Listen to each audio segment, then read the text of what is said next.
Labor unions in Belgium are holding a national day of action over wages and diminishing trade union powers. At the peak of protesting on Monday morning, there were a couple thousand people on the streets of Brussels, and their main message is that conditions have deteriorated after nearly 2 years of the pandemic.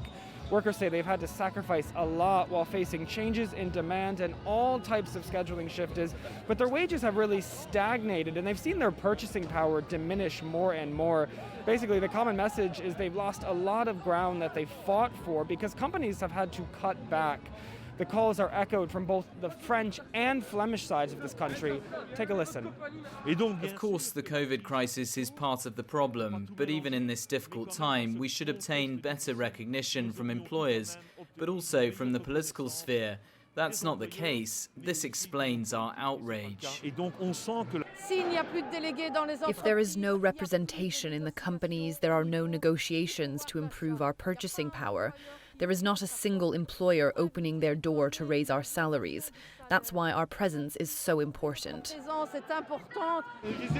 It's hard to find a job as a young person. There are fewer and fewer places available, and they're asking for much more experience. They're asking for much more. Finding a job is hard.